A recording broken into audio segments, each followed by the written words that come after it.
Zoki net hier, maar laat Psalm 23. Baie levels. I am from a place called Pabalelo, and it has a slogan to it, Ekaya Lepongo. It was thoroughly said. Jy kan hem hoe ook dan. Baie groot mense van daar het gesit and they thoroughly discussed this name. Pabalelo means protection, Rupawala in Tswana. Huh? And then the population of Pabalelo is mostly Sikosa. Now, who say Pabalelo se mense the Xhosas ons accept the Tswana nam?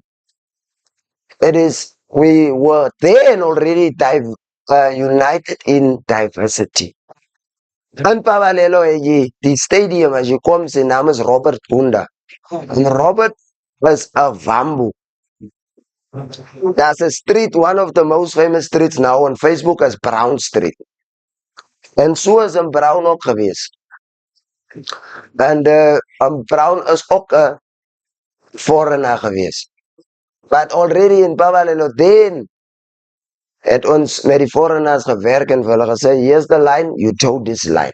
And those guys excelled in towing the line, so much so that we said, because of your work, you deserve this name of this street. We can rename the stadium after you. So that is waaroor die hele ding gaan. It was not because of emotions, but because of die mense se werke.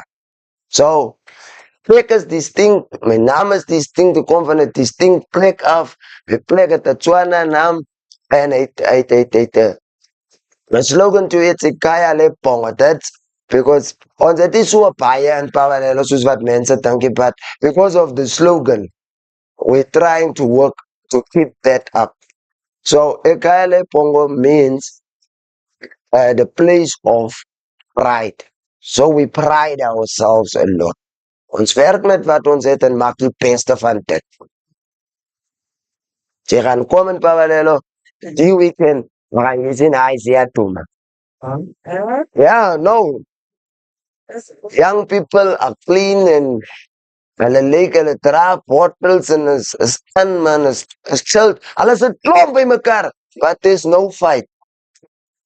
Nobody's gonna fight. Alles net 'n klomp by mekaar. They love the presence of each other. That is who ons is. I pride myself, I pride the place from where I come from, because there are decisions were made.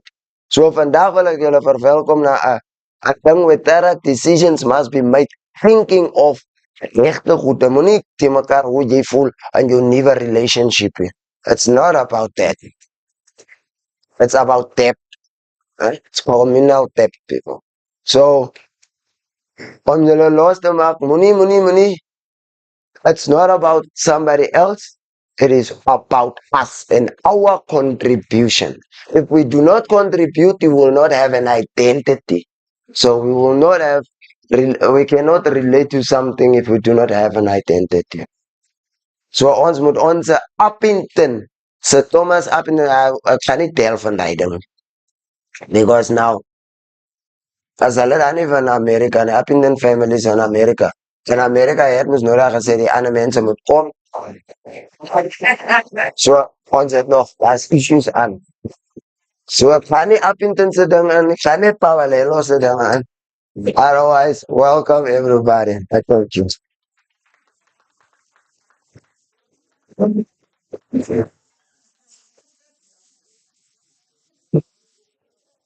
Thank you, Councillor Lengs. Sir Thomas Upington is the first man to fly across the Atlantic, and this town was named after him. He's an American, and we've got the longest landing strip in the country, but it was named after Pierre van Reynevel, the longest landing strip. I've not met him, so I don't know him also. Yeah. I'm also from Pabalelo. So thanks for that little bit of a background on Babalelo. But just for people to understand that I think Councillor Lengs feels such way about Babalelo because there's also a slight history in 1 minute. Xhosa people in this town had to go to the Eastern Cape to get secondary education. The first high school was only built in 1983. And therefore they coined their own anthem in their quest for education, and that is called Babalelo Khaya le Pongo. So you had to save money to take your child to secondary education, whilst the other races and groups and ethnic groups had schools. But Xhosa people had to go to the Eastern Cape. They had to go to Fort. Why are you saying Fort Beaufort? Because I'm from there. Oh, I thought you are now picking up on me. Well, that's where I schooled, and I schooled there. People had to go Fort Beaufort to King Williamstown and all these places. So it's only until 1983, including Warrington Dock and Postmasburg, they didn't have high schools. So it was not only there. Now, I always say this, if you go into the old boundary administration, if you go to a black township, the first thing what you saw is a beer hall.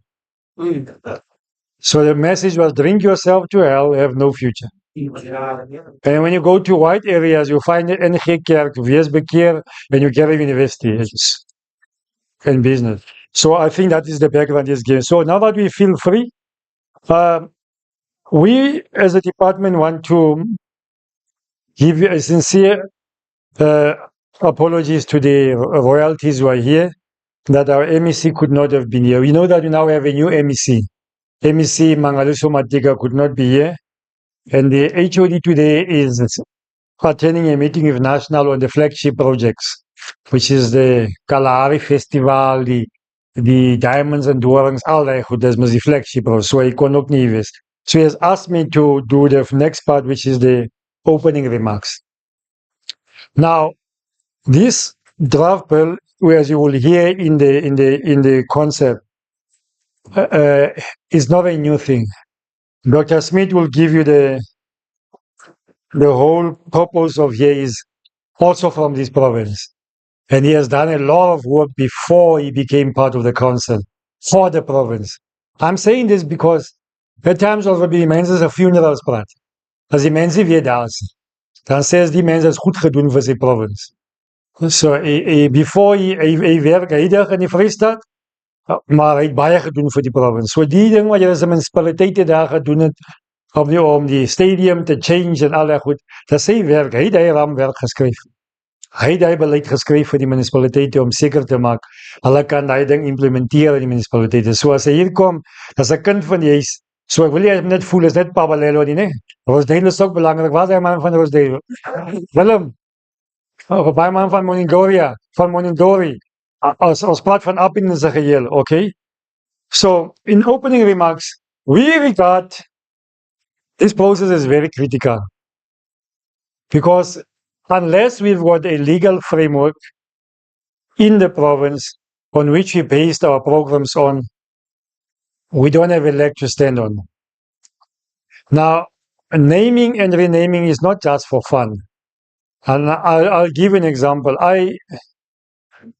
If you go into the new areas in Babaland, Couples Land,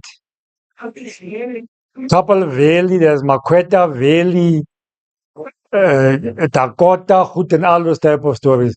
The question is, can we take pride in those names? Can we identify with those names? Ek was eendag in Hopetown en die pleksnaam is Goutrou. Goutrou. Goutrou. So jy moet nie vat en sit, maar jy moet Goutrou. En in Victoria was daar 'n plek waar die plek Vrek klap is. Klap me Vrek. So is a denigrating name, but also die plek genoem Vrek klap. En skielik goed. I mean, what name is that? So the issue of naming and renaming is therefore critical because those names will stick for generations to generations. As net soos, if you are Tswana speaking and you call your child Matlaka, as die kind daar loop oor is 'n gemors. You know, you should be able to take pride in how you name your children, your institution, your streets, whatever you name. Now, we have not done very well in the province in terms of naming and renaming, and we need to fast track that process very well. If you go to Limpopo, I believe is taking a lead in the country in terms of naming of towns. The names are, people can identify the names because as the moment you pass Pretoria, you already find names that are identifying with the majority of the citizens of the town. Bilabela is the first town. And so you go all those towns, Lepalele, all of them, they have been changed. Now here we still have names that we can't, in some cases you can't even explain where does it come from. But when we name or rename, we must also have rational and sound reasons why we do that. Daar's 'n woord wat sê moenie trap waar daar nie juk nie. You only rename when it's necessary. If you can find reasons why Kemus must still be Kemus, dan hoef ons hom nie te change if there's a reason for that. As ons kan, if Kakamas can resonate with our cultures, then we must keep it. We don't have to rename for the sake of doing it, but we must be able to identify with it and understand the background to it. I think that is the key word. Now, transformation should not just be for the sake of transformation. It must also be inclusive.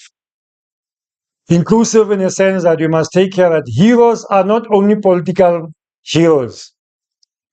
Is net klipgooiers alleen se name wat men daar is. Jammer om so te sê, jammer kansela, maar ons praat nie van maar we must look at sports heroes, we must recognize women, we must look people of other genders also. We must be inclusive of all races and recognize all achievements and things that people have achieved and be able to say this is a befitting honor for a person. As the councillor said, Robert Gunda was not a soccer player, but he was number one spectator in sports in that community. The first person to arrive at that stadium every day when there's a match will be that Robert Gunda. And he will ensure that there's order in that stadium. And therefore the whole community agreed that let's rename it after Robert Gunda because he was a chairman. He would run around all the fields there and make sure that everybody, all the crowds are in place and things are in place. There's also the lines are properly marked with his own money. So he's known for that being, although he was in the wrong team, not in wings, he was in 11 experience. I would have prepared him. I would have preferred that he would have been in wings, but or before he died, he eventually renamed himself to my team, to Wings United. Okay, that was good. that was good. Okay. So we must also make sure that we do not exclude minority groups.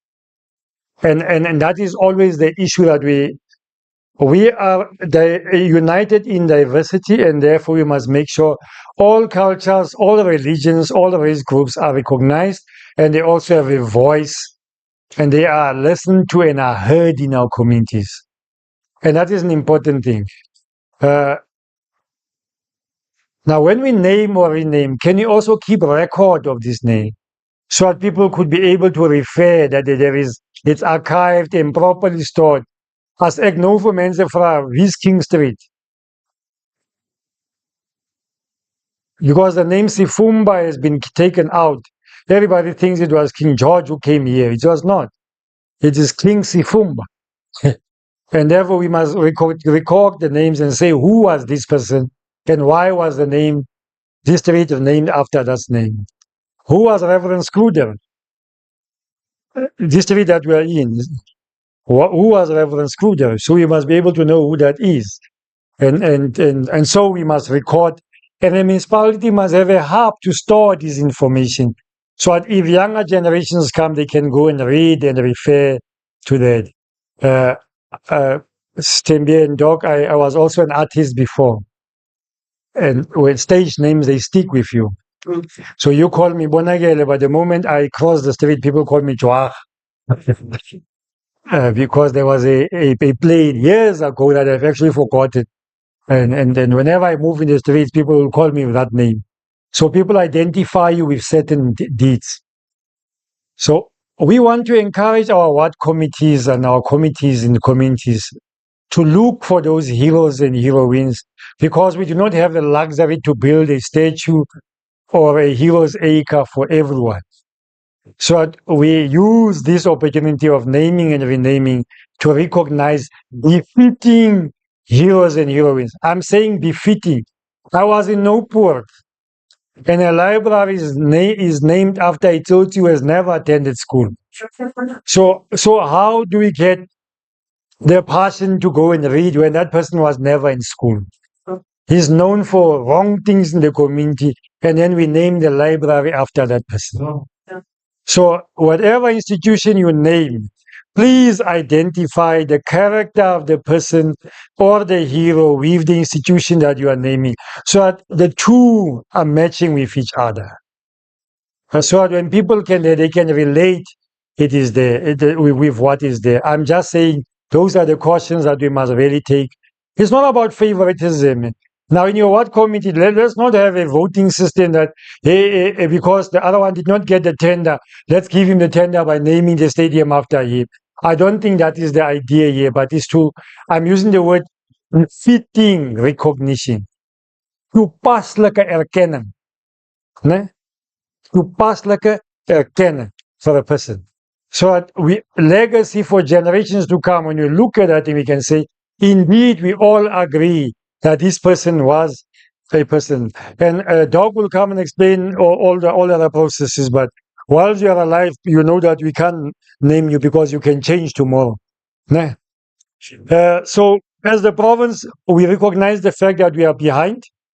Not all our streets are named. Ek sien daar bo daar's nog Geel en Rooistraat en Lime Street en wat. Ek dink ons het nou 'n bietjie uitgedaagdheid gegaan of ons wil nou nie snaaks gewees of voel ons nee, niemand sal klaar oor klere. Kom ons roep maar die straat Rooistraat. Nee. Maar Rooistraat en ons ook van die rooi mure.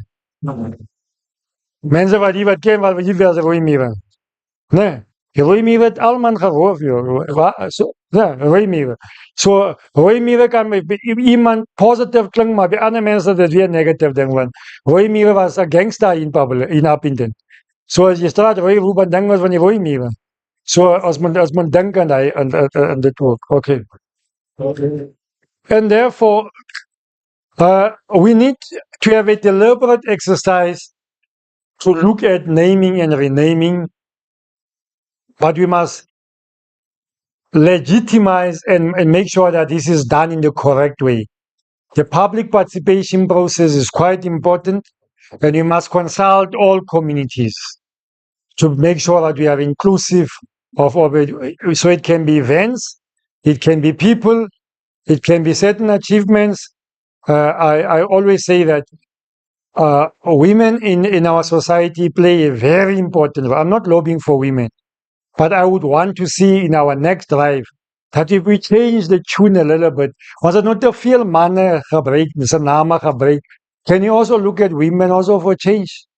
And also look at them and recognize them. But there's also other forms. There's heraldry also. You can nominate people for awards. The president can give you an award for the Order of Baobab or Order of what. It's not only, as ons nie gaan beklei nie, die straat moet my naam is nie. Daar's ander maniere ook, né? So we can do those things. So we recognize as a province that we are not doing very well, and therefore we commit that we will take the matter up. But that process must be pushed from local council level, from local municipalities. And therefore, in the special council meetings, the councillors in the awards must be able to drive that agenda, which is inclusive, and be able to consult with communities so that they take ownership of those names and be able to protect them. Met die tikkop storie wat nou daar is, jy must 'n tikkop probleem wat ons het. So if you erect something today, whether it's a tombstone or not, tomorrow they take it and they sell all the steel from the scrapyard. So we must make sure that we also protect our communities from vandalization. we educate our communities about these names so they can own up these names, and that is very critical. We must deal with the social ills in a very responsible way so that we are inclusive and be able to accommodate everybody. Maar ons kan ook nie die hele lokasie, die hele dorp is Upington, David Creeper. We must also be innovative and also accommodate other names. And be able to say, was het al reeds Anton Labovsky's straat, or was het al reeds die instantie? Can you look at other names? I think let's look at broadening up the scope. So we are lobbying the municipalities, the councillors, the community, the NPOs yet. When you are in the ITP, speak about these issues. I see there's gender-based violence and femicide groups here. Those activists must also be recognized so that we are able to fight these ills in the society. And because we don't pay you. Maybe one befitting way is to recognize your role in communities by also naming certain institutions there. There's Tutuzela centers. They can't be all Tutuzela, the whole province. Maybe you can change also one Tutuzela and call it another name also. But it will still be a Tutuzela center. It can serve the same purpose. So the Premier announces in the SOPA next week. We'll be having the SOPA, and we hope that one of the issues that is going to deal with is this issue of naming and renaming and commit the province to the transformation agenda. And one of the tools of transformation is naming and renaming within the framework of the legislation of the Geographic Names Change Council Bill.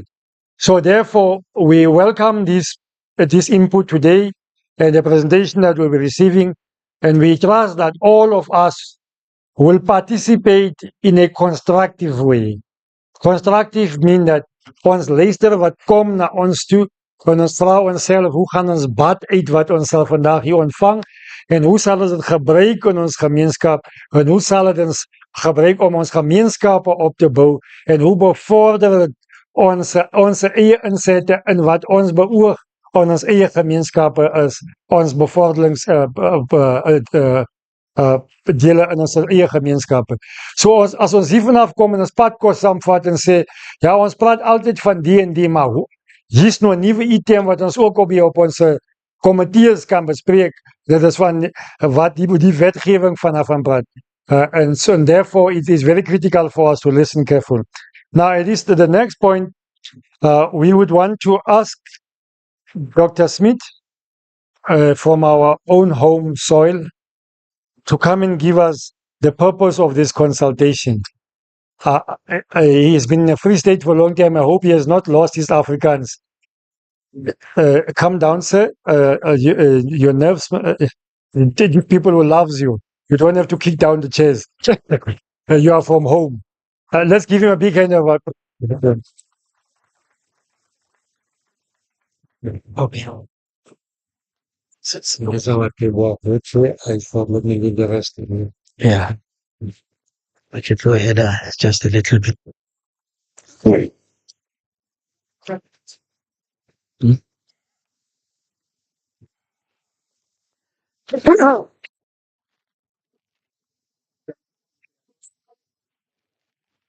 Which?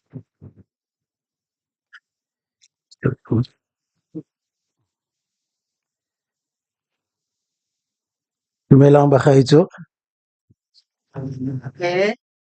Dumelang bagaetsho. Ke dumedisa ka Setswana, ke utlwa go sa bue Setswana mo. Ja. Niemand antwoord nie. Setswana praat nie. Goeiemôre. Goeiemôre almal. Ek het amper nou gegroet soos wat ek in die kerk groet. Ek groet die pastore, die ouderlinge, die jeug, die sondagskool. Amen. Ja. As ek daai protokol moet volg, dan sal ons nie vandag klaarmaak, ons sal môre eers klaarmaak. So om tyd te bespaar, wees almal gegroet. Wees almal gegroet in die naam van die Here. Wees almal gegroet in die naam van demokrasie en gelykheid. Gelykheid is in die Bybel, jy wat nou verstaan. Ek preek nie vir jy nie, ek sê maar net Ja, ek hoor mense sê jy mag nie betrokke raak by sulke goed nie as jy 'n Christen is. Dis leuns. Die goed het reeds in die Bybel begin. Ja. Nou ek wil net sê dankie vir die geleentheid wat ek gekry het hier. Ek is oorspronklik van die Noord-Kaap, ek is van Kimberley.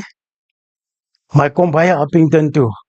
Ek kuier baie hierso en ek doen baie werk hierso, beide regeringswerk, politieke werk. Ek doen ook baie geestelike werk hier in Upington. Ek het nog 1993 laaste van Katrina gesien, nog voor demokrasie en Katrina. Ek was al by Katrina se huis. En nadat sien ek net op TV al die dinge wat aan Katrina doen, die goeie werk en so aan wat die mense praat van Katrina. Ons is baie bly mee, maar verskoon my stem is nie so lekker vanmôre nie. Maar ek sal alles probeer om duidelik te wees. Check. When I change over kappa. No, it's you. When you speak, you just click here. Okay. As you go through the slides. All right. Back to back. Okay.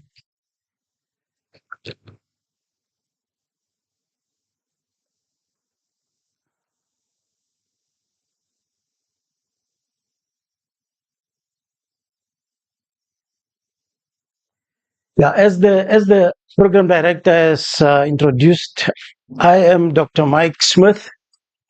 I am a member of the council, the South African Geographic Names Council. We could not bring all the people, the whole council.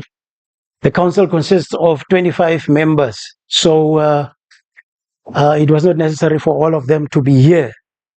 Now, because I am familiar to the place, the province, and it's my home ground, the council decided to deploy me to this August event to come and represent the South African Geographic Names Council.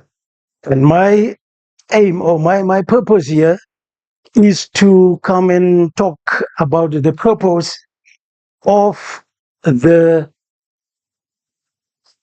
this event here and the role of the South African Geographic Names Council.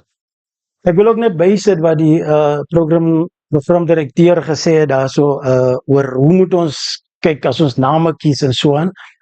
Ek wil nie vir u enige voorstelle maak of wat ook al, maar ek sê net wat in die wet is wat hy uitgelaat het. Ons vernoem nie plekke met mense se name wat nog lewe nie. No person that is still alive no person's name who's still alive should be used to name a place or a building or whatever geographical name. Die persoon moet al reeds gesterwe het. That's the unfortunate part. They usually say you must give the person flowers while he's still alive. Give him custard while he's still alive rather than a casket when he's dead already. But now in this regard, unfortunately, it is the law. We cannot. The reason for naming someone who has already passed away, although the person doesn't see and doesn't get the honor whilst he's still alive, and because that time he will be dead. The reason is that people change their behavior. People change, and later on they mislead. Some of them mislead the community and stuff like that. Now you have honored someone with a certain name, and now the person changes and stuff like that. I can mention a lot of examples, but to save time, I won't. I hope you understand me on that one. The second one is that we need to check how we honor people, how we name. You can't name, for example, a very long street or Yeah, let me say, I'll touch streets also, just for an example. A long street, the longest street in Upington, you call it uh, Mike Smith. And then you call a very short street Nelson Mandela, the shortest street. Or you call a street where there are lots of criminals, crimes happening in that street, wrong things is happening in that street, and stuff like that. And you give that street a name of someone who is very honorable. A very huge contradiction, just like our program director said that they named a library after someone who didn't like school. You can't do that. That's a huge contradiction. So do the right thing that is appropriate, that is befitting, as he has put it. Something that iets wat pas by die persoon se gedrag en die bydrae wat die persoon gelewer het terwyl hy gelewe het. Dit sal net goed wees om 'n ding te doen wat van pas is.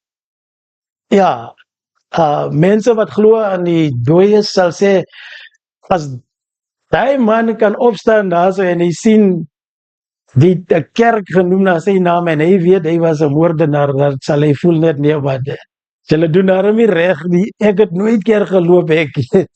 So kom ons gee name wat van toepassing is, soos hy gesê. Ek lê maar net klem op dit wat hy gesê het hier toe hy hier was. Daar's nog ander goed wat 'n mens kan praat, maar dit sal ons in die kommissies praat wanneer ons opverdeel en die wet gaan bespreek. Ons het ons prokureur hierso, advokaat Benedict. Hy gaan later kom praat oor die wet self.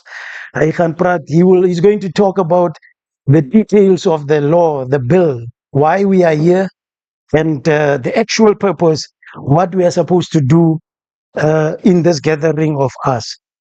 So what I'm going to do in this, I'm not going to add anything. I'm just going to read to you the already prepared presentation for this regarding the purpose and of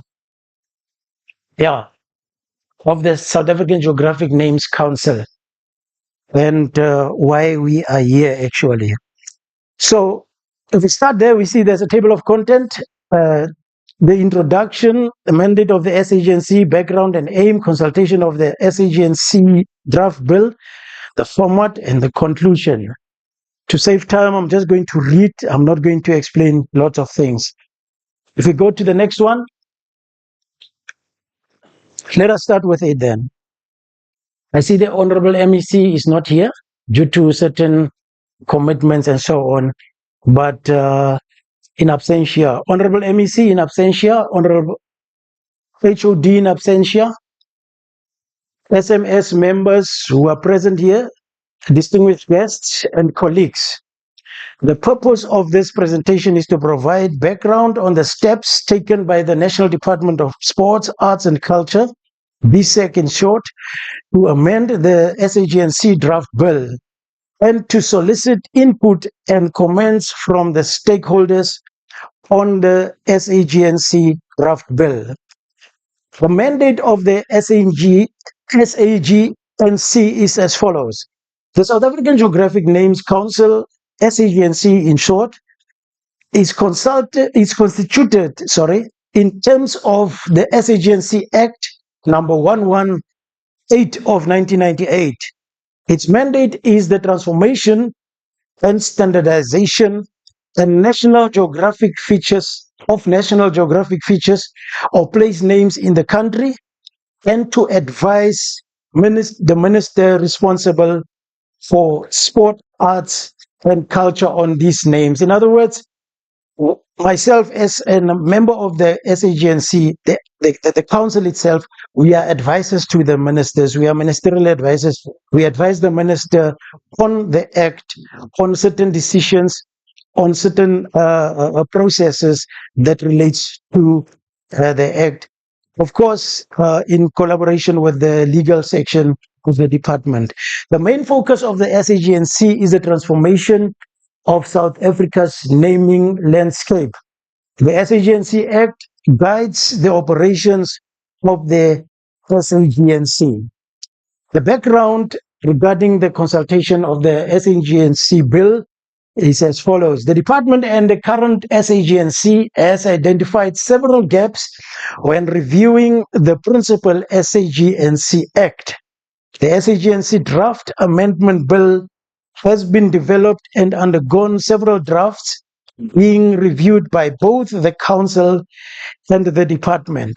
On 28 August 2024, the minister approved that the South African Geographical Names Council draft bill be consulted on with all the relevant national departments as well as the provincial departments responsible for sports, arts and culture and other relevant stakeholders to solicit input and comments before the bill is sent to Parliament for further processing. And that is basically the main reason, purpose why we are here today. Following this process, the minister approved in December 2024 that dates for provincial consultations are gazetted and communicated to the different provinces. The background and aim regarding the consultation on the SAGNC draft bill is as follows. The department has started a process of embarking on a consultative process with the stakeholders in the provinces regarding the SAGNC draft amendment bill. It will be visiting all the 9 provinces to consult on the draft bill.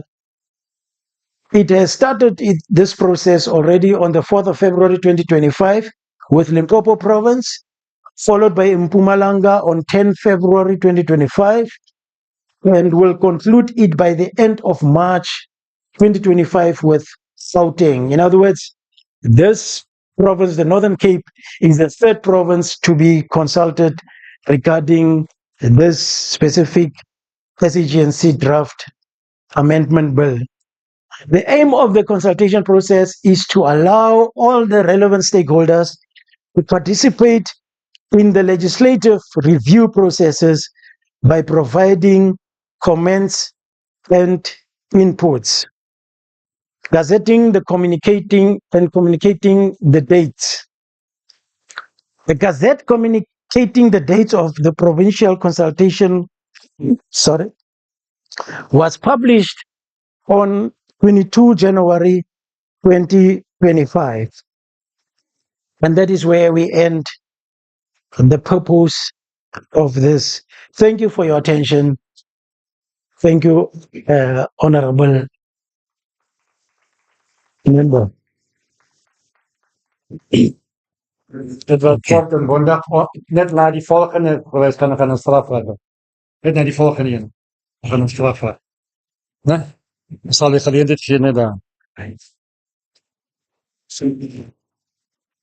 That was Dr. Mike Smith. As you said, he's from the Northern Cape and he's part of the National Council. The National Council has 16 members appointed by the minister and 9 who are representatives of provinces. And that becomes 25 members. And as soon as the process unfolds, you will get to know who those members are. And as time goes on. Now, we are running after time, and that's why I'm saying let's just hold the questions a little bit. After the next presentation, we will then take both questioning time because the actual meat in the whole process is now going to come from the next presentation by Advocate Mukubeti to come and give us what is this bill about and why is he coming to you, esteemed members. You are most esteemed people. You are consulted on the bill. The bill cannot go on without you. They've come here to ask for your input. Let's give him a round of applause and I welcome him to come and give his presentation.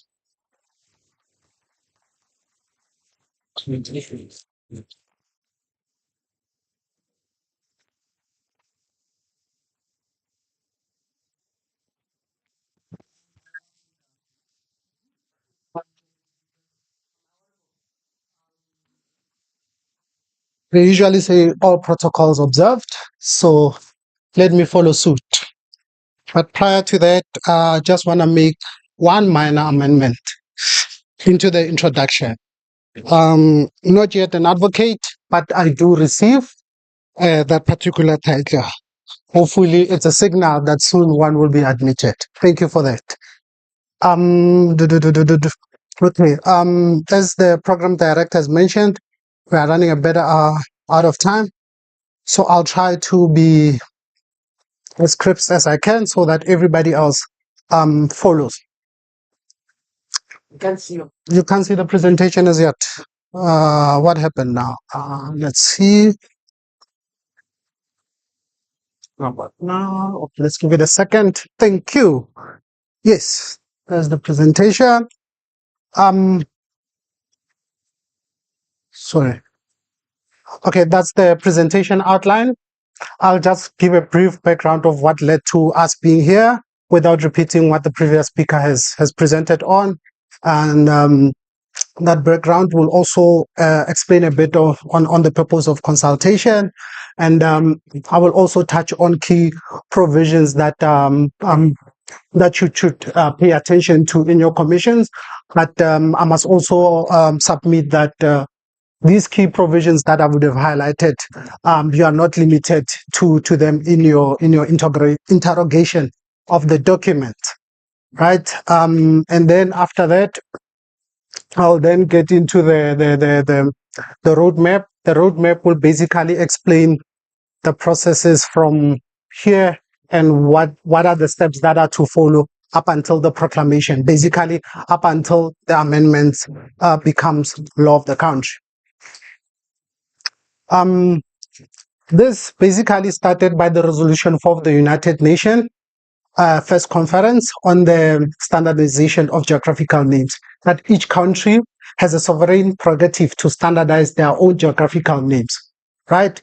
So pre-94, we had, South Africa had established a geographical names authority named the National Place Names Committee.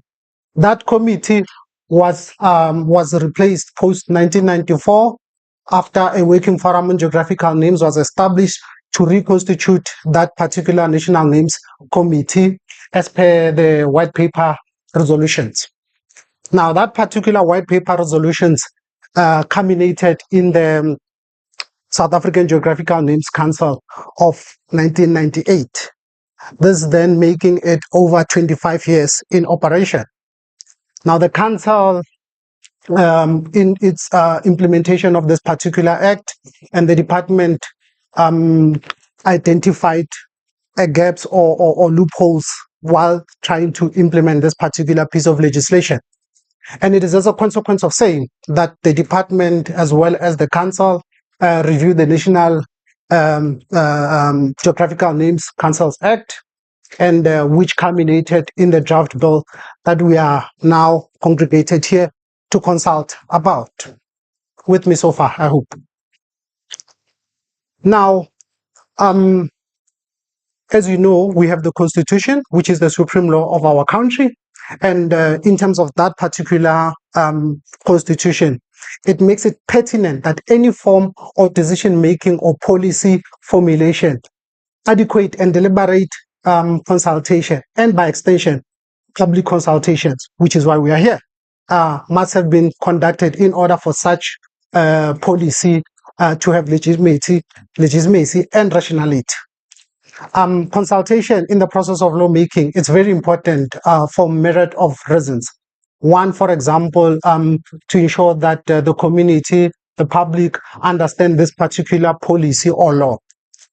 Not only that, but also to solicit views. Isn't it, as government makes laws, they are making laws that will regulate the individuals, the community. So it's one of those things which try to meet that old adage of nothing about us without us, right? Then also, members, you will also notice that some people are very, very reluctant to change, right? They're very reluctant to change for one reason or another, which I shall not mention. But when you hold consultations, you are able to educate and inform, and then thereby explaining why the need or the rationale for change, and then it makes it a bit acceptable. I mean, even if I come to you and I say, no, you are not allowed to enter into this premises, and you're like, no, man, the constitution gives me freedom of movement and whatnot. But if I give you particular reasons to say, no, but this area is a grave site, you can't enter at this hour because in compliance with our rituals and so forth, then you are able to say, okay, fine, to respect that, but you would have been provided with the reasons. And that's the whole purpose of us trying to do by conducting this particular consultations. Now, I'm trying to get into now the provisions of the bill that are new in terms of the act. Now, if you read any regulations or policy or law, you will most find that the first provision that you will encounter, it's a definition clause. Now, the purpose of this thing is to explain words or terms that would have been used in that particular document. Certain words, of course, you won't find them there. That is if they carry their ordinary meaning. So, for example, we would not name a word that is generally common. But if there's a word that carries a different meaning, then we will then define that particular word. In the new insertion, which the current act does not have, you will then find that there's a definition of a tribunal. This definition of a tribunal is as a consequence of a mechanism that has been inserted into the bill to provide for appeal mechanisms in terms of the bill, which I'll explain as I get into the nitty-gritties of the bill. We also have a definition of provincial committees. Yes, the objectives of the act is that the council must establish this particular provincial committees, but now we're trying to outline in legal terms the operational of that particular provincial committees. And as a consequence of saying, we needed to define what in fact entails a provincial committee. The bill also bestows the MEC with the power to appoint persons to serve on these provincial committees, right? So, and then we needed to then define what constitute an MEC, and likewise a head of department, because the head of department in terms of the Public Service Act is then mandated to then establish a unit which will then provide a secretarial and administrative support to these provincial committees. Right. I've already stated that the objectives of the council is to facilitate the establishment of the provincial committees.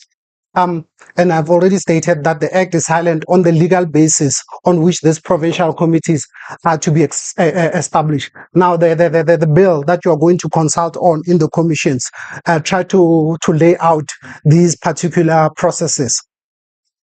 Right. The draft bill also did I open the right consultative? Also provides for the objects of these provincial committees, being that is to ensure the standardization of geographical names in each province, and recommending provincial geographical names change for consideration by the council. It goes on further to provide the functions and powers of the provincial committees, such as playing an advisory role, an advisory roles to local committees, authorities rather. So the local authorities will be advised by the provincial committees, as well as the policies of the council. That will be one of their functions. Right, and ensuring that local committees and other stakeholders are adequately consulted.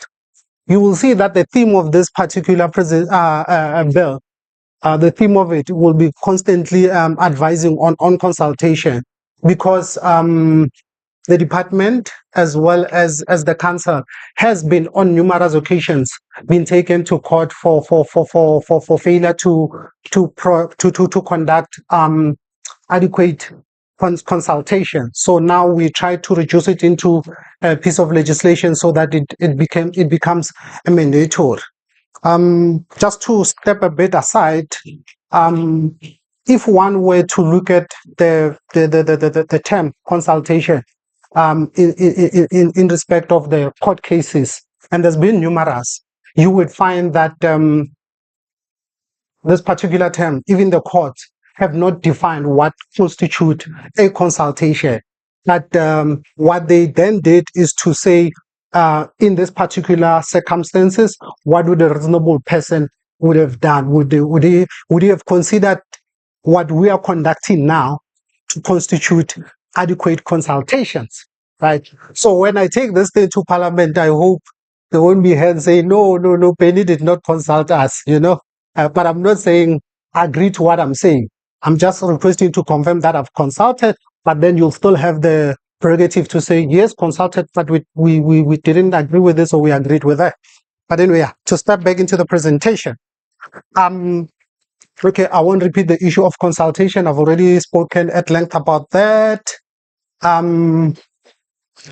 But another provision which is captured verbatim is with regard to section 10, subsection 3 and 4. It's captured exactly as it is, as it reads from the Act. So this is the only time I'll ask you to bear with me while I read it word for word. It reads as follows. Any person or body dissatisfied with the geographical names by the minister may, within 1 month from the date of publication of geographical names in the Gazette, lodge a complaint in writing to the minister. That's fine. Now, subsection 4 reads as follows. The minister may refer the complaint to the council to advise whether or not to reject the amend to reject or amend a geographical names to be approval.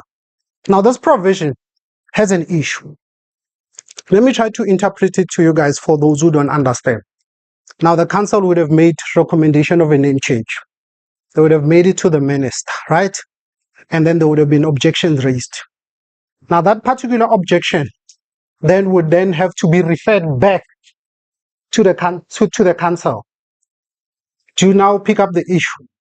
It then means that I adjudicate on a matter, I make recommendation, you are not happy, you are then sent back to Benny to reevaluate his own decision.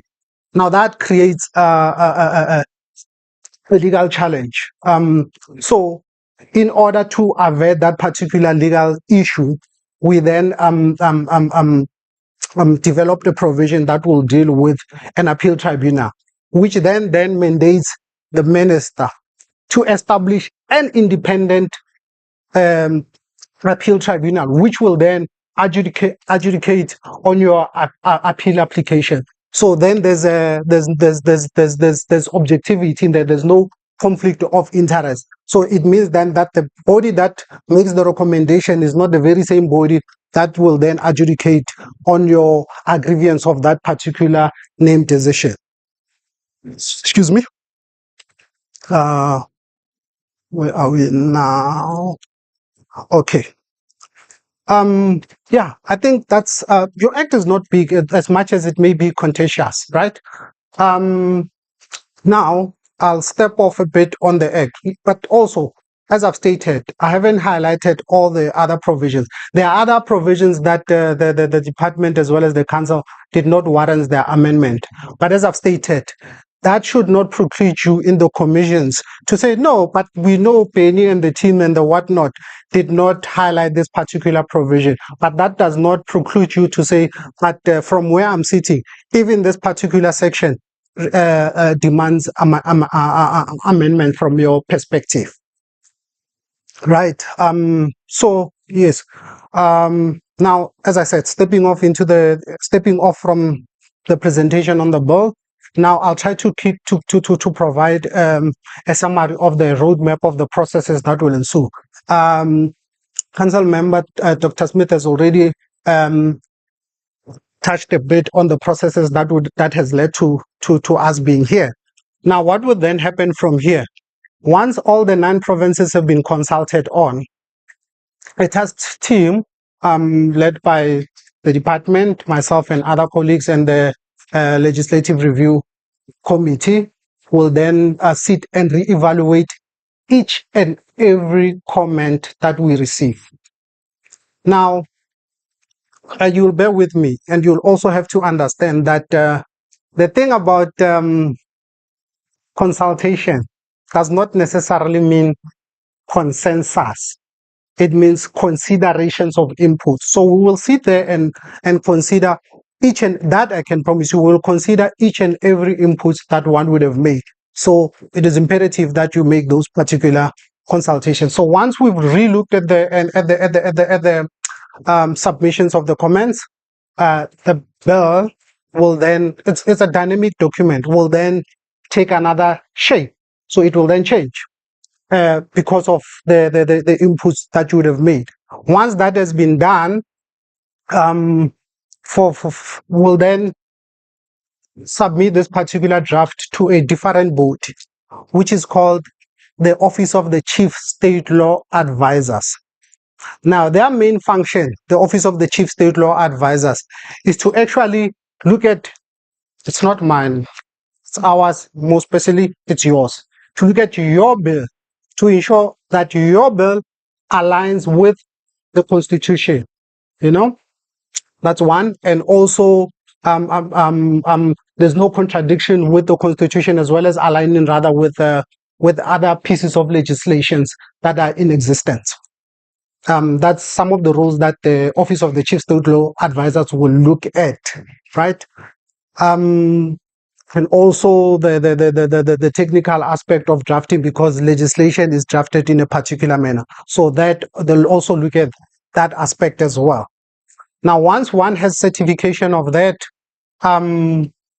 we'll then go to the presidency to seek a SAR certificate. This is a socio-economic impact assessment system certificate. Now, what they would be looking at is the implementation of the bill, the cost of the implementing of the bill, so that you as the community, in complying with the bill, are not burdened with financial implications, and also to look at whether this particular piece of bill or legislation aligns with the 2030 vision. Right. So once we have those particular certification, that is the OCLA certification and the SAR certification, we'll then proceed to the cabinet clusters. I beg yours. We'll then proceed to government. What is this? Government. What is this thing with different portfolios of government seats? Ah, man, why does it? NCOP. No, before that, the social cluster, the clusters. Yes, sorry. Yes, then it will go to the cluster. Sports, arts, and culture sits with your social developments and whatnot, education. So it goes to the social cluster. That's where different departments with similar portfolio mandates seats. So we'll go to that cluster. In that cluster, we are then requesting approval to go to cabinet. To cabinet, we are then requesting to table so that our documents can go to parliament. I shouldn't be saying this, but this is where you guys will say, no, we're not consulted, or this and this and this. This is the platform, again, where you'll be given an opportunity to comment further, to comment further. Since I'm saying, I guarantee you, your comment will be entertained. But as to whether it goes into the bill, that I do not promise, because of various reasons that should they be required, will be finished. So it will then be gazetted. Gazetting it is to inform. Once cabinet approves that, we can go to parliament. The next job is to gazette, to inform you, the public, to say, hey, note, the bill is going to be entertained in parliament, that is tabled in parliament. Once it is tabled, it has to go through the two houses of parliament, that is the NCOP, and the NCOP, that is the National Council of Provinces, and the NA, that is the National assembly. Obviously, there you'll have your select committee and your portfolio committee on sports, arts, and culture, which will hold public hearings, and that's where again you will be afforded an opportunity to opine further or to submit further inputs. Now, that then, ladies and gentlemen, brings me to the conclusion of my presentation. Now, before I step off, I'd like to remind you of the purpose of me being afforded this particular privilege of standing before you, is to actually highlight, as you have seen, highlight certain provisions that are new insertions into the Geographical Names Councils Act. But most importantly, is to solicit, as my colleague in the council has mentioned, to solicit inputs, critical inputs from you guys. You are the stakeholders. You are the ones that are affected by this. For me to produce a document that speaks to you guys, it is important that I receive comments from you guys, right? And most importantly, again, I told you that in Parliament you'll have the opportunity to also submit further, and if there's some issues that you were not happy to submit further there, but also it is to also seek your support in the process. And I'd very much like to say that the fact that you guys have taken the initiative on a Friday and decided to come here, for me, it's a first step to ensure that you are in support of this particular project, and I request that you continue to provide further support as we go through the processes. And with those few words, ke a leboga, Maya Danke, yes. Thank you.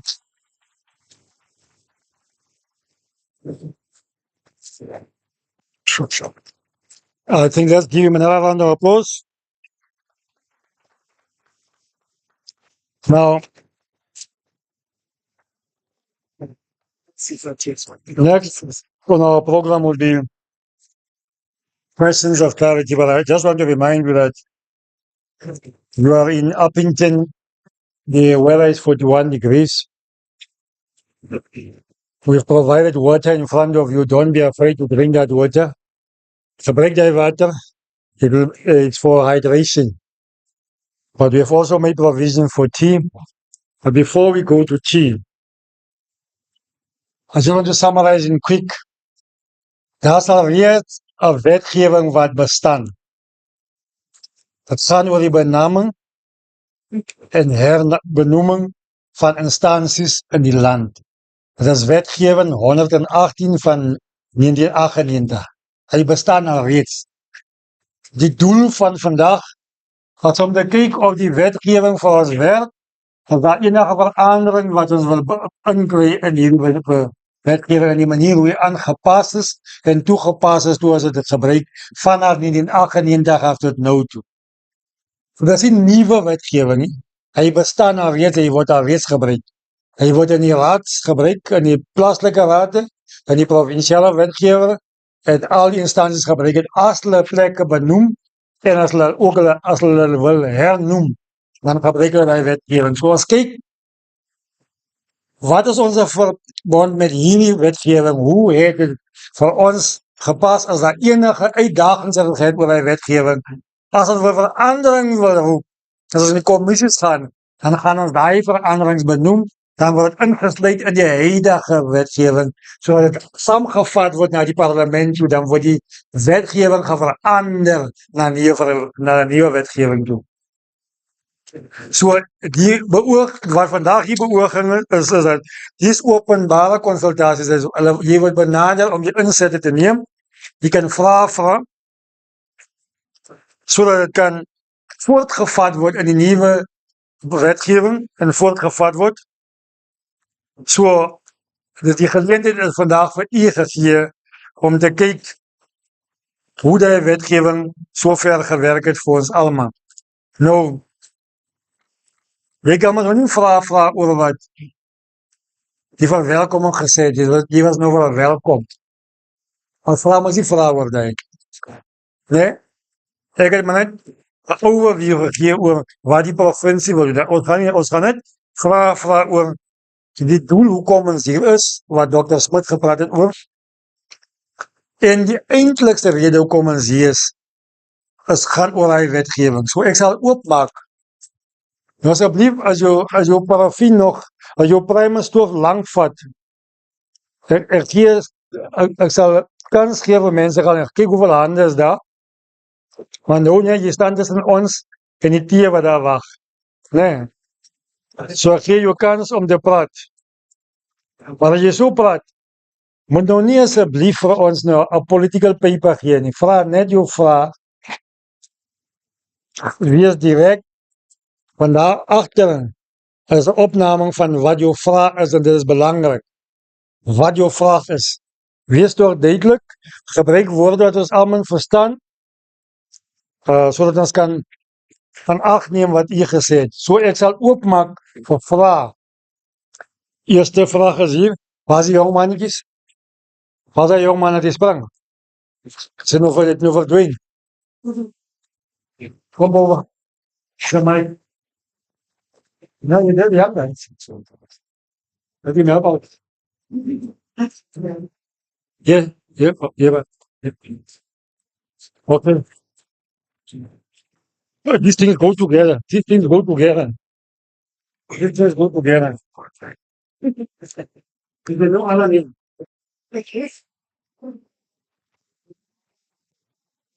Wat gaan wij zien? Number one hier. Hallo. Goed. Stel je voor. En dan kom je naar je punt toe. Weer eens goeiemôre, ek is Jacobus Passon van Sendeva as representative staat. Ja, ek wil nog net vra, sal dit verkeerd wees van die huis as ek sê die regs, is net 'n voorbeeld wat ek noem, die regsverteenwoordiger het nou goeders op die bord gehad. But I am sight disabled and I am language disabled. So wat beteken my teenwoordigheid hier beteken eintlik niks. Want ek kan nie sien op die bord nie. Ek was in apartheid deur Afrikaans gedwing. So Engels is 'n taal wat ek maar hoor as op die TV speel. So ek verstaan eintlik nie. So ek eintlik sê dat die gedeelte dien nie sy doel nie. Die tweede vraag wat ek sê is ek glo dat die inligting wat vir ons gegee word is selfsugtig en dit weerhou inligting. As ek dit noem, dat beteken dat die ouens wat die goed geskryf het, was die wit mense. En hulle het net geskryf tot voordeel van hulle self en nie dit wat vir ons raak nie.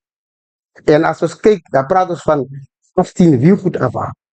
En as ons vandag nog staan, na 30 jaar van independent, en hierdie goed het kom nou uit, en ons dit, waar is eintlik nou? My derde vraag is, byvoorbeeld, as ons nou kyk na die mense wat hier is, kom ons nou net 'n voorbeeld, Riemvasmaak. Is daar onder, en ek het niemand gesien wat van Riemvasmaak kom en sê, hy was by hierdie naamchange of van die rigters. Dit is net 'n voorbeeld. Ek praat net die en van die Kalahari, as daar mense byvoorbeeld. Maar die rede waarom ek dit noem, as ons kyk na die tyd, praat ons van resources. Is nie geld om te travel, want ons word nie vervoer nie. Wat beteken, jy moet op eie koste hier kom. Klaar is 'n disadvantage. Tweedens, as ons kyk na die disadvantage van die resources, wat is gesê het, wat is nie het nie. Hoe groot is ZF district, as dit vir ZF bedoel is? Of was dit net vir Upington? Nou, as ons praat van demarcation, dan beteken dit is jou geografiese areas wat ingesluit word. So, ons sit al klaar met 'n probleem dat hierdie gedeelte van die kommissie benadeel die mense, en dis waarom ons gevra het dat kommissies in die gemeenskap het, waar daar meer tyd is. Ons die tydfaktor kyk wat hieraan bestee word, dan het is maar byvoorbeeld sê 5 na 8 ure toe vir die dag, wat vir ons in hierdie kort tyd baie onmoontlik is om wetgewing te verander wat name betref en so aan. Want as ons kyk na die geskiedenis, kom ons vat byvoorbeeld vir Upington, is Parys. Ja, daar word nie genoem van Parysie. Verstaan u? Ons hoor nou die boer en Duits en Engelse naam en goed wat nie van toepassing op ons is nie. So, waar is onze geskiedenis?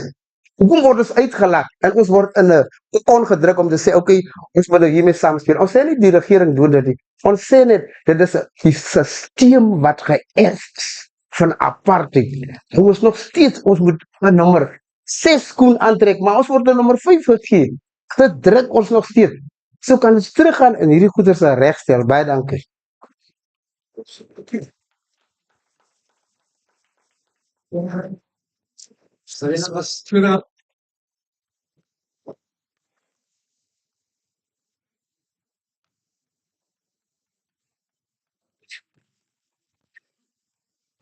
Dankie collega's. Anthony Williams. So ek dink ek wil net 'n bietjie saamstem met die vorige spreker. Ons is nie heeltemal, miskien moet u vir ons help dat ons net verstaan eers, want ons wil nie vir u aanval nie en dit gaan ook onregverdig is.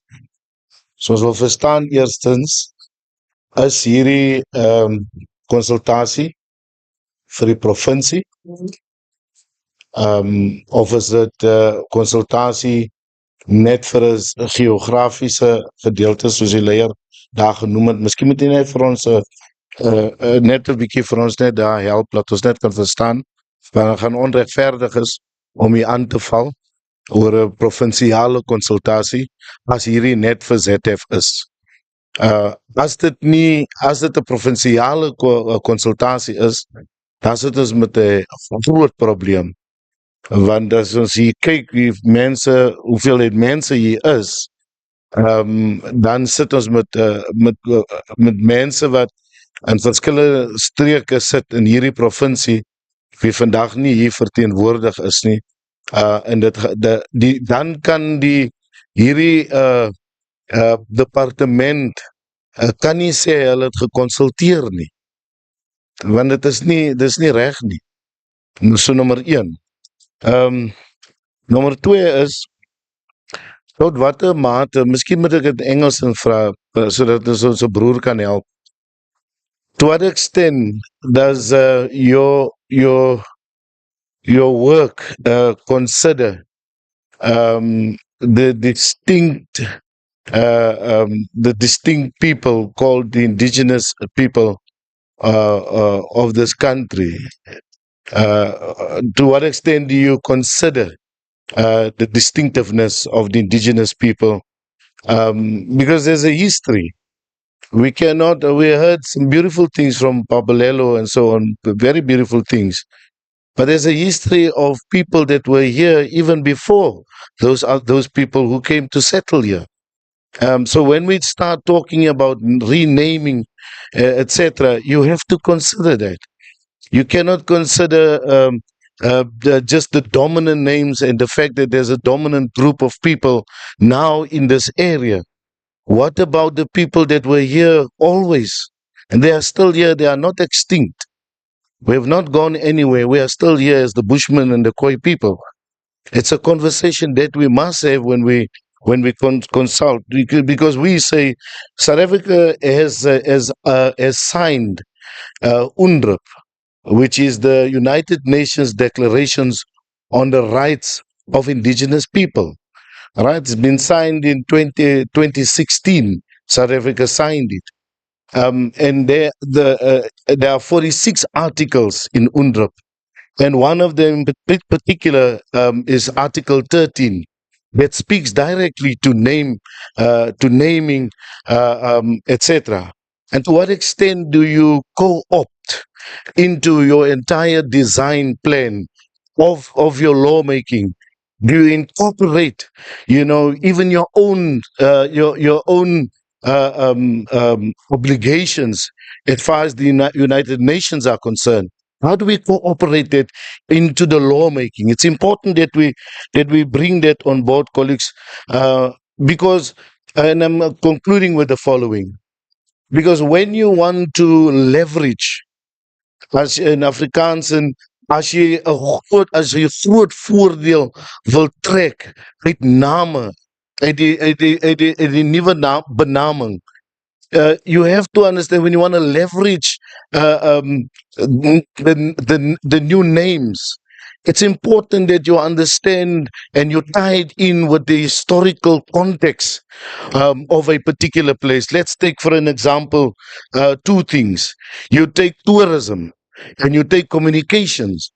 So the name becomes critical for tourism and communications. So it's critical that you include that. Thank you very much, colleagues. I'm going to end there.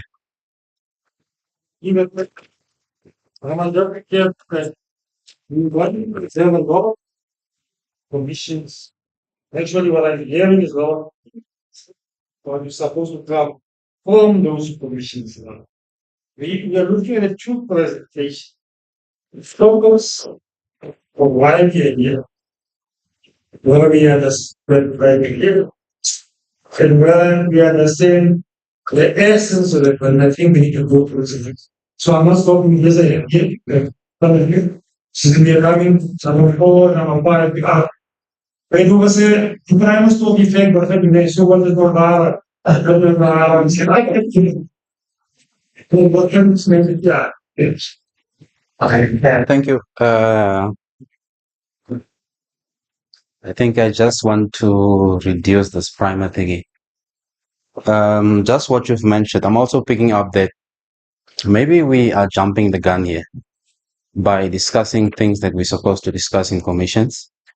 And maybe there's a misunderstanding around the issue of renaming. I don't think this platform is created for us to decide which areas should get what name, but precisely to amend the laws that dictates what name and why. So secondly is I just want to ask, are we only focusing on this amendment laws that is identified for us to discuss, or what? That's my question. Thank you. There was a have that. That's number 4. Number 5. Number 1. Please, so that people can see who's speaking. Okay.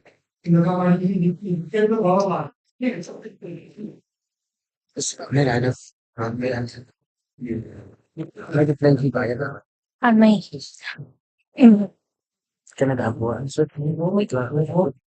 okay.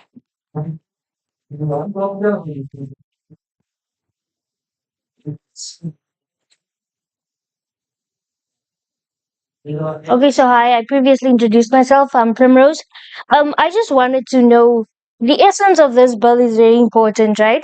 And it is mandatory that the relevant stakeholders who are supposed to know about this bill know about it. So I want to know, like, as agriculture or as the Ministry of Agriculture, what efforts were made to actually reach the relevant stakeholders? Because I am a chairperson of the youth, right? And it is by chance that my youth representatives are part of the ward committee within our ward. So the coincidence there is quite luck, I guess. But if it wasn't for me, they wouldn't have known about it. And they are relevant stakeholders who are supposed to be part of a bill like this, or who are supposed to be part of something like this, obviously. So what efforts were actually made for these workshops known about were made to reach the relevant stakeholders that are supposed to be here? A lot of people are actually left behind. We are from Strasbourg, and these are only 2 of the ward committees that exist within Strasbourg. There are other 2 or 3, right, who could have also been here, whose inputs would have also been of valuable essence. So yeah. Any other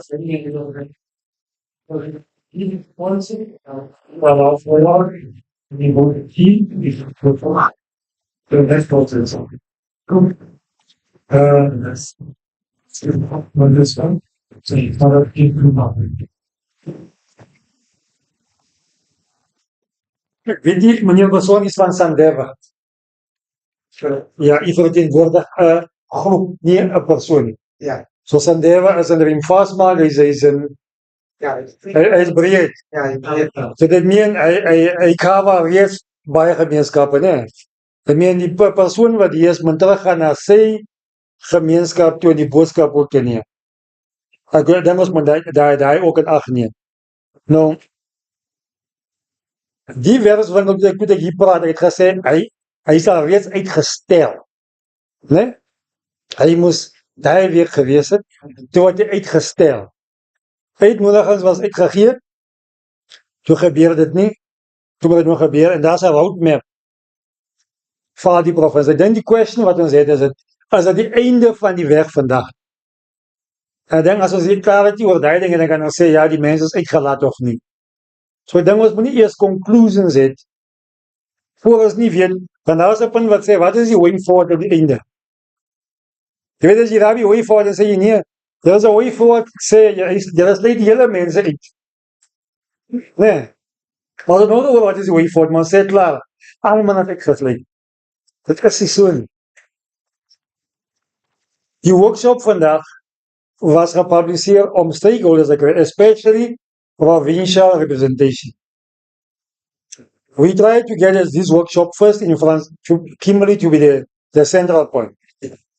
But then we realized that when we have the workshop there, the people here are not informed in these areas. And we took exactly your idea of the indigenous people where they are most. So that's why the workshop was brought up in it. And not in Upington, not there. Because they have an opportunity for internet, they have an opportunity to meet with the provincial office there, nearer to them. So it was brought here. Now the question I'm having is that, do we rather have nothing, or do we have something, or do we throw the baby out with the bath? I think that's the question we must have. Now I also want the colleagues from National to give you an email address here and flag it. To say that even after today, the process has not ended. The province must go town to town also and consult further on the bill and popularize the bill and get inputs. And when it goes to that level of NCOP and the committees, there's going to be public consultations again, conducted by the legislature as well as by Parliament to get further inputs. Yes, resources did not permit that we must have every person from every community. Then we would have had a stadium event. We wanted to have key stakeholders to be here, especially indigenous people, and that's why you were called here. We acknowledge not everybody's here. But also, can you also be realistic? As ek jou invite gegee en jy kom nie, ek kan jou ook nie forceer nie. Ek kan jou ook nie forceer nie. And that is the problem we have here.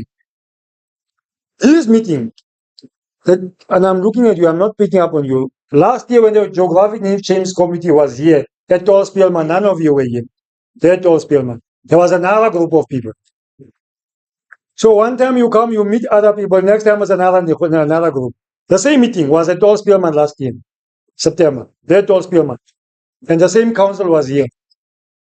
Mr. Baswan, you were not there? Yes. It was Mr. Mapanga was here. There was a similar meeting there. Another group of people. So we cannot have the assurance that each time you call a meeting, all organizations will come. But I'm saying let's appreciate the initiative at least that calls the group. But it does not stop. They will go to phase 2 and phase 3 and consult further. And it's important that we had the municipalities, the ward committees, and the groups here for them to take the message further.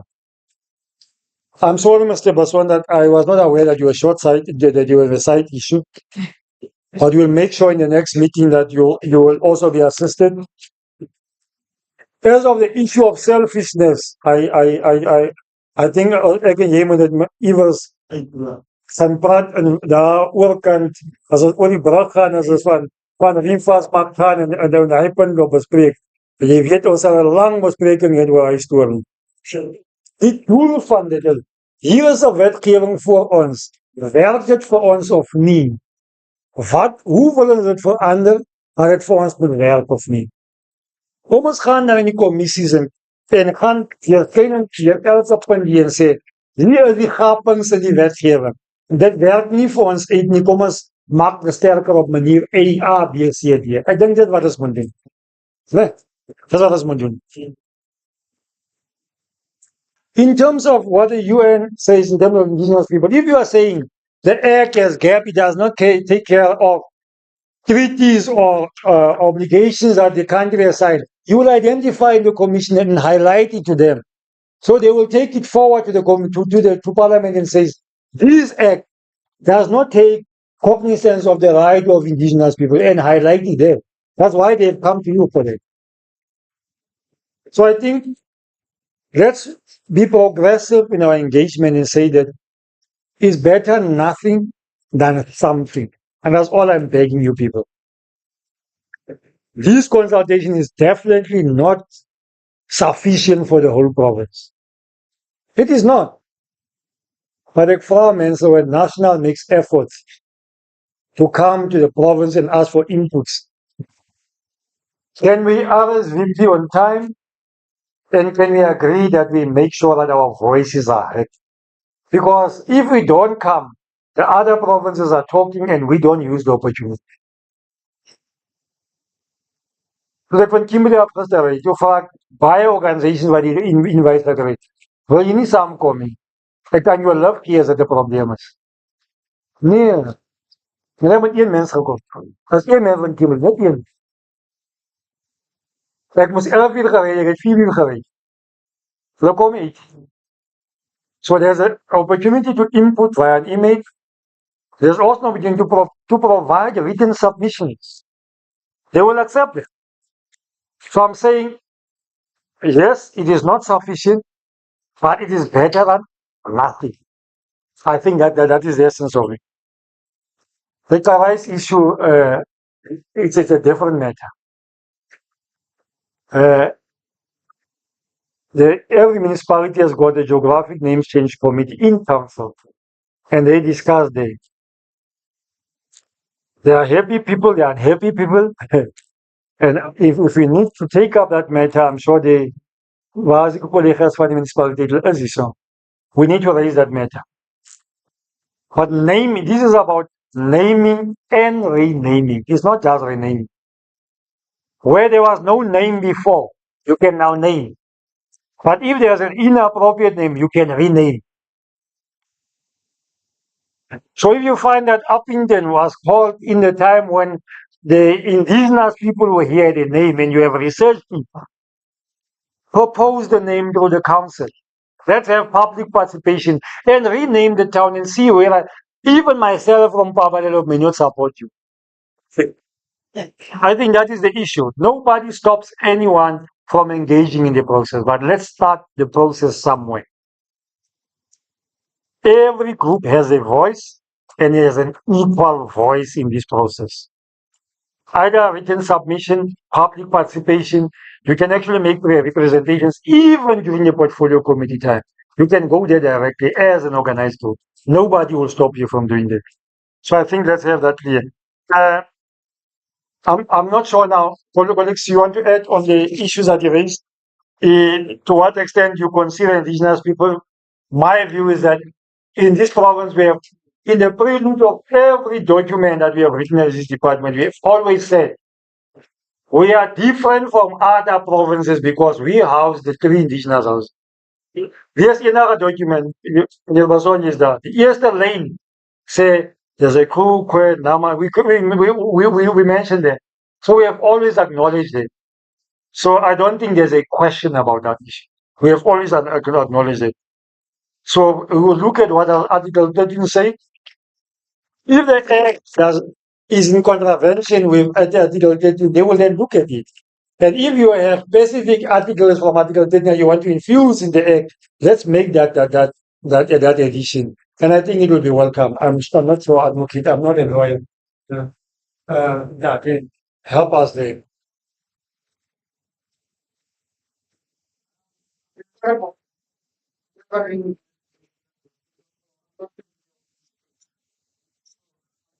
hope I'm holding my own.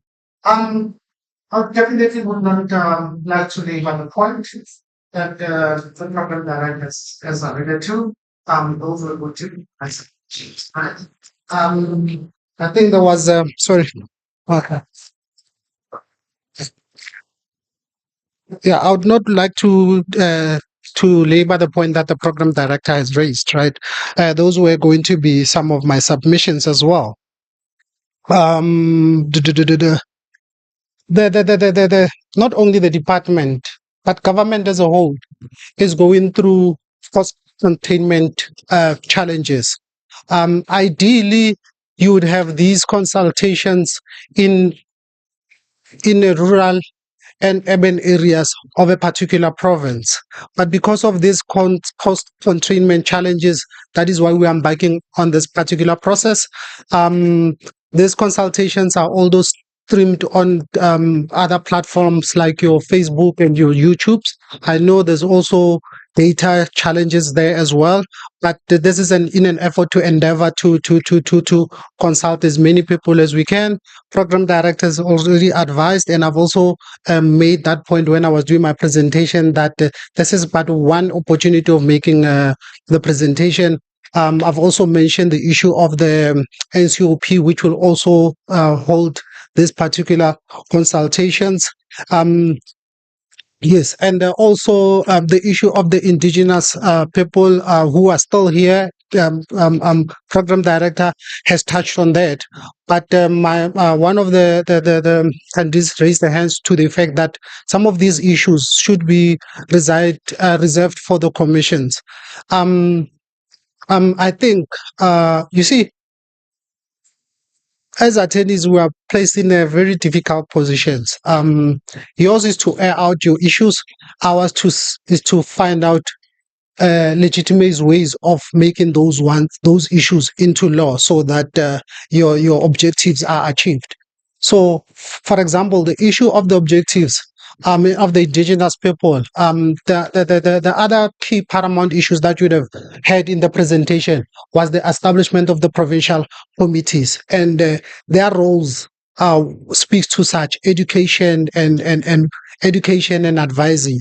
So hence we want to come to the ground as far as possible to deal with issues like that. So when you sit in the commission, I'm entering into a territory that I shouldn't. But I would advise, which I'm not really supposed to be doing, is that when you go into the commission, issues such of that of indigenous people, you can find their way into the roles of the provincial committees as to how they take that particular point forward. So I'll have that. The rest of the questions I would not like to repeat, save for one that was raised by the gentleman here.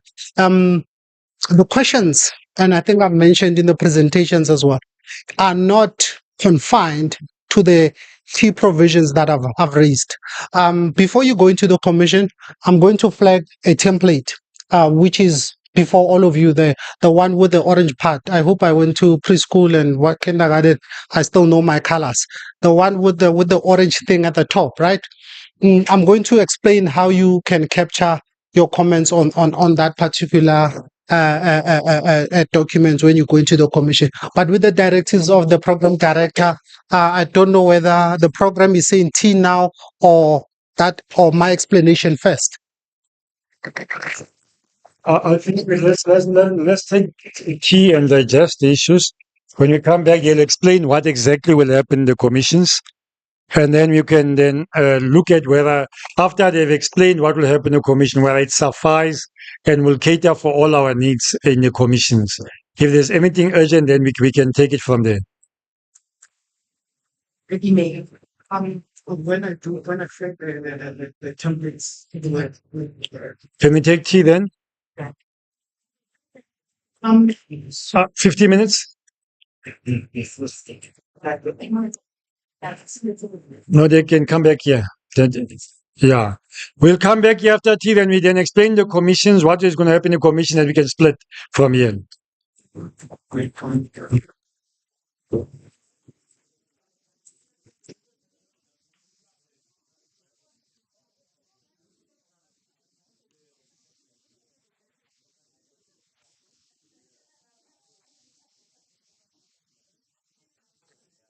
Kami bilang, letar hidup walai, sudah pinch.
hoe mense dit tel onder 1, 2, 3 en dis nou wou ding. So ons sal ook geskik wees om 1, 2, 3 goed te tel hier.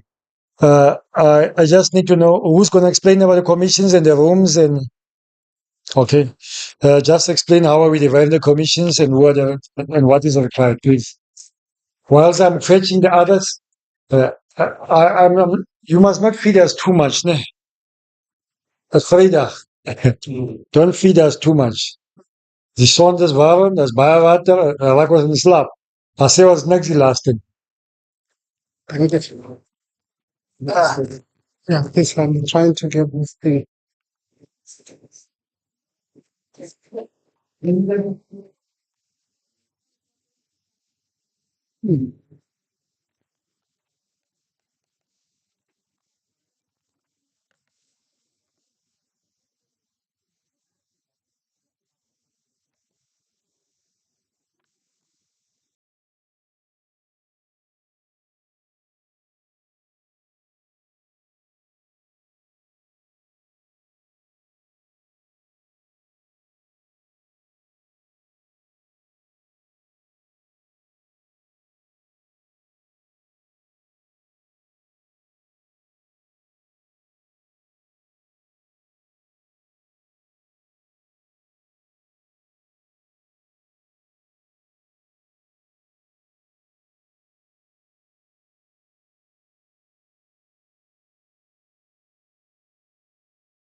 Let's use the opportunity.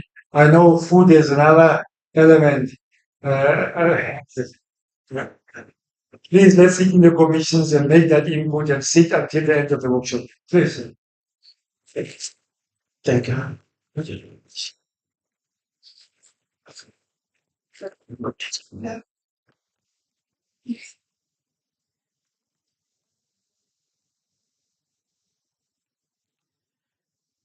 Okay, thank you once again, Program Director. Ek wil net iets verduidelik asseblief die proses, want ek weet mense verstaan nie as jy nou kom by die aansoek om aansoek te doen vir 'n naamsverandering en dan dink jy miskien dis net mense daarbo soos die MEC of HOD of die burgemeester, hulle politieke leiers wat aansoek kan doen. Jy self of u self as 'n gewone gemeenskapspersoon, maak nie saak bly jy in Ashanti of waar nie, jy kan aansoek doen. Die hobo daar op die straat wat vuil is, wat uit die vullisblikke uit, hy kan ook aansoek doen. Hy het ook die reg om in hierdie vergadering te wees. So lekker is demokrasie. Elkeen het die reg, gelyke reg. Nou wil ek verduidelik dat kortliks, I just want to explain that the process that name changes has different different levels of the government's peers have different responsibilities.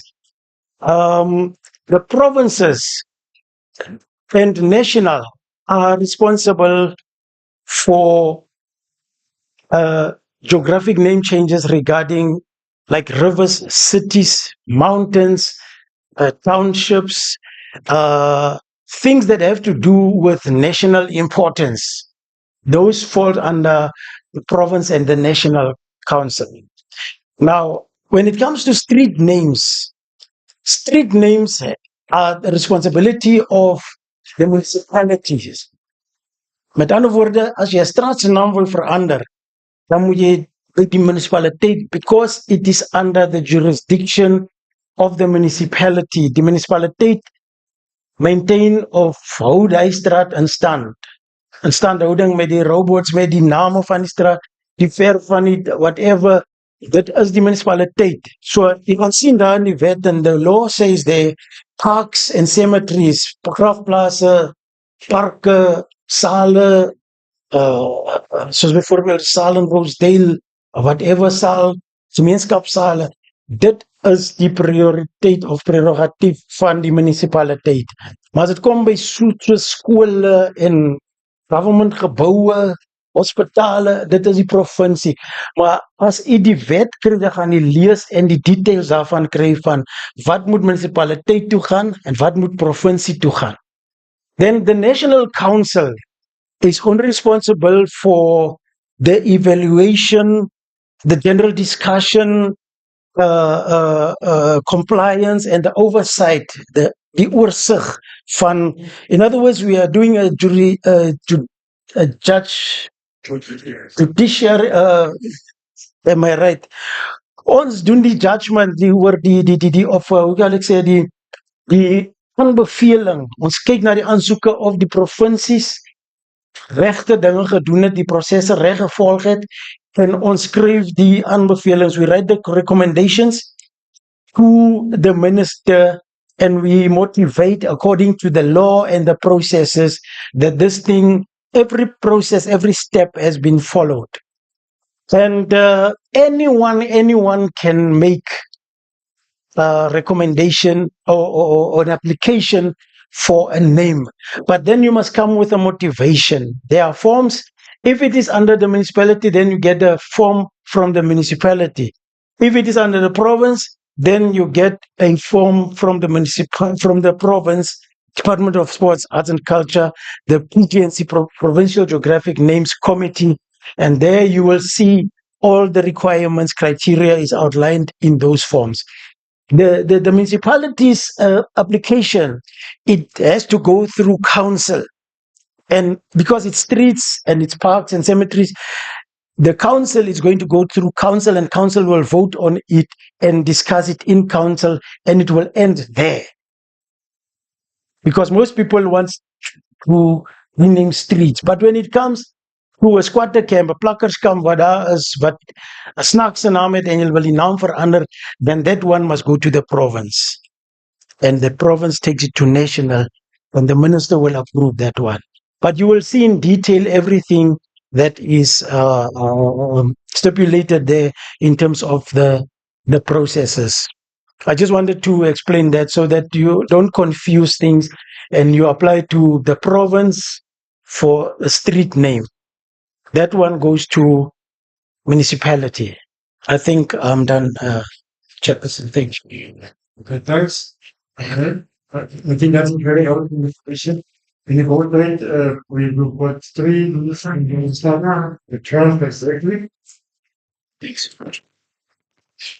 Thank you. If you want to rename me, you must talk to my mother. Don't go to this one. Okay, I'm trying to. Ladies and gentlemen, this is usually the part that I personally like the most. I don't like to treat these consultations as if it's a summons. It's a workshop. So all of us must work, isn't it? Not Penny standing before you guys and preaching like we're in church. That's not how it's going to happen. So now what's going to then happen is we are going to go into commissions. Sorry, do we have 4 commissions? Or 3? Okay. We are going to go into commissions. We have four commissions set up. So this is the time where we'll be dividing amongst ourselves which commissions where one goes to. The one way of doing it so that we don't find friends in one commission is to do the counting method. We count 1 up to 4, and colleagues, are you with me? We count 1 up to 4, and then you must remember your number. Because if I say this row, you'll find that I'll have 1 people from the same area sitting in one commission.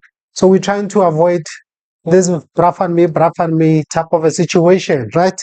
So while I'm waiting for this thing of mine to also project, can we start with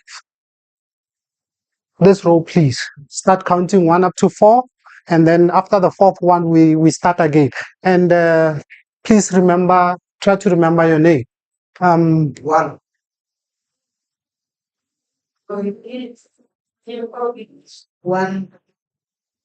2, 3, 4, 1. Go.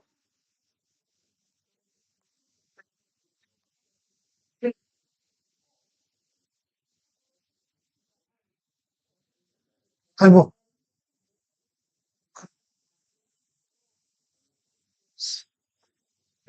Yeah, it can start from there. Yeah.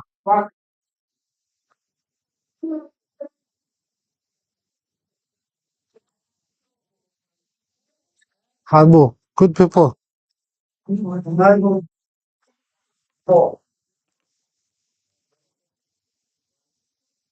One. Yeah. 3. 4. 1. 1. No, 2. Let's not separate 2. Okay. 3, 4.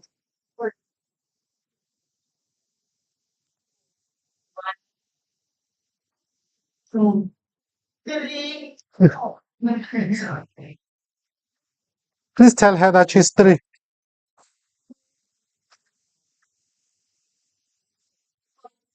Well, I don't give you as a or the dinner. I want to put it out. So, yes. So, colleagues, you still remember your numbers, right? So we are going to move from here. We are going to respective rooms where you will be directed where to go to. Now, this thing is not speaking to my laptop, but fortunately for us, we will not let technology hold us back, right? Can we all please look at this document, right? This document, does everyone have this document with them? Right. Okay, fine. Thank you. So from this document, you will realize that there's a first column written sections. Can you see it? On the front page. Then the second column, it's written South African Geographical Names Council Act. So everything that is in that row, is the act as it is now. It is the act as it is today, right? Then you move to the third column, which is written South African Geographical Names Amendment Bill, right? So in that column, it's what the council and the department have made proposals to change. So you will see the difference between column 1 and column 2. I think it's easy, isn't it? Right? Now, because we are not under dictatorship, we are alleged to be under democracy. We are not saying take what is in column 2 to be law. The law is what you are going to propose. So in the 4th column, you are going to write your own submission. That is if you don't agree with the council or the department submission. Are you with me? If you don't agree, that is where you input in that empty column, the 4th column. Right? Thank you. You know, the response now tells me that we are together now. But should you agree, meaning the choice is yours. Should you agree, you'll just write yes. So the yes will tell me that you read the 2nd column and the 3rd column, and then you decide, can I please not have this document full of yes. I used to have a lecture when I was still studying for my law, right? And he would say that he would always ask all of us to comment. And in Setswana, they will say, a lawyer can never say, can never say, I second that. Even if you agree, provide your own reasons that you agree, say for the one that the another person would have mentioned. So today is what I'm asking of you. There's no, I second that, I agree with it. You can agree, but I want different reasons of your agreement, isn't it? So let's avoid to make this process a tick box session where you just write yes, you don't read, you don't comment, and then this thing goes and becomes law. No, I was never consulted. I don't know where this law comes from. Let's avoid those type of situation, right? So that's how this thing is going to proceed. If you look at the last page, okay, mine doesn't have that.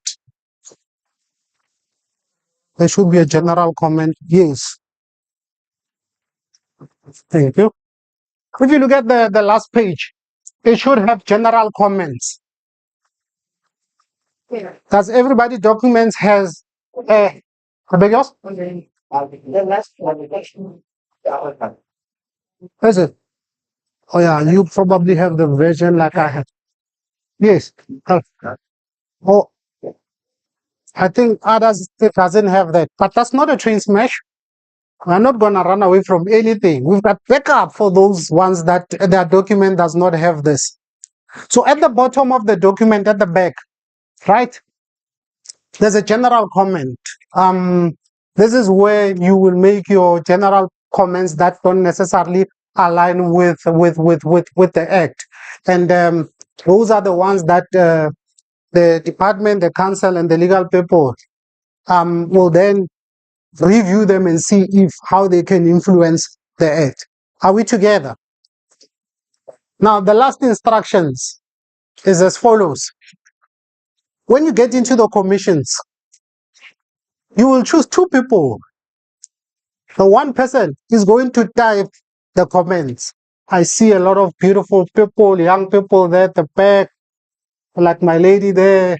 They will assist with the typing, isn't it? So the one person in the group will do the typing of the comments, and then the one person, you'll also choose a chairperson of that particular commission. This is the one that will be leading the discussions, keeping order in the commissions. And should time allow,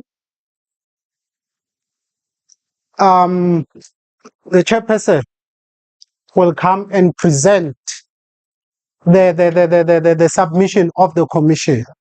If not, the department will still set up a date wherein that particular individual will present the comments of the commission.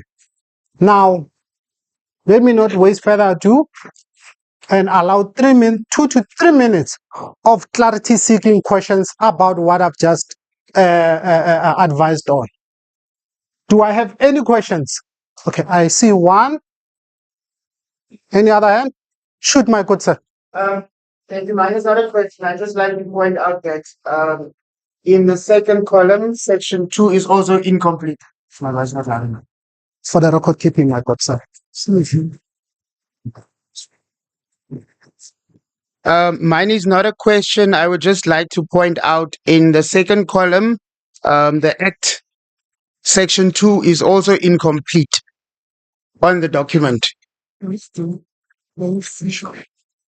F, if you read the last point, F, to promote awareness of the economic and social benefits of the, and then it ends then on the next page, Section 3 starts.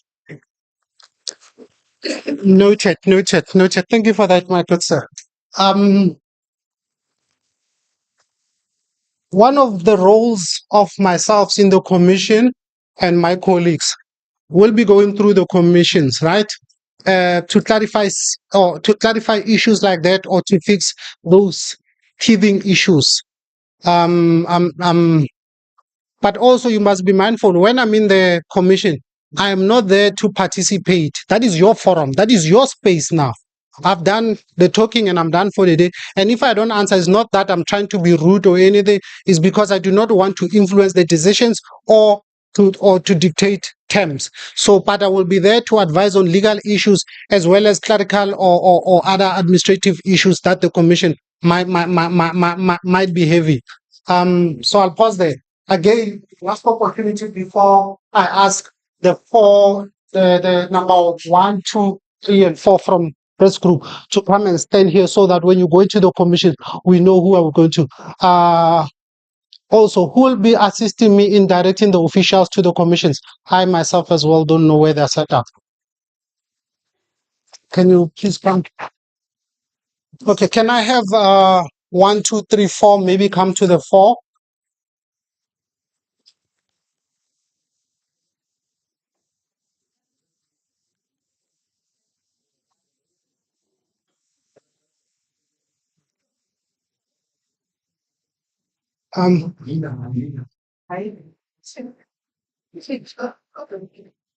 Sorry for that. I did not mean to issue instructions. I'm just requesting for your assistance.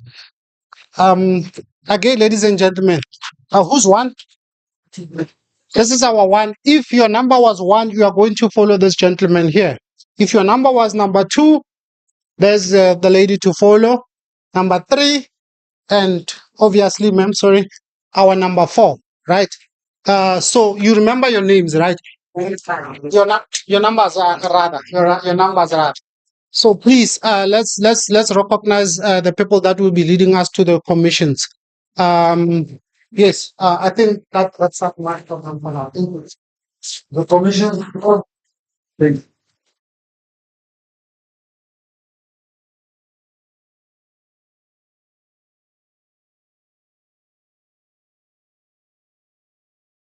That's the kind in terms of the rules.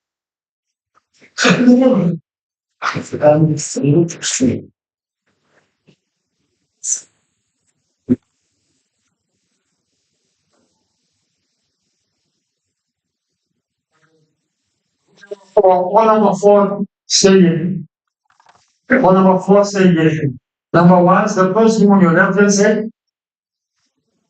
Number 2 is the second room on your left hand side. Number 3 goes upstairs.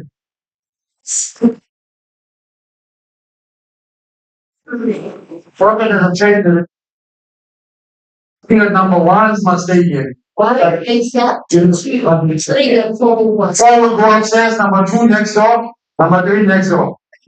1 will stay here.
Thank you.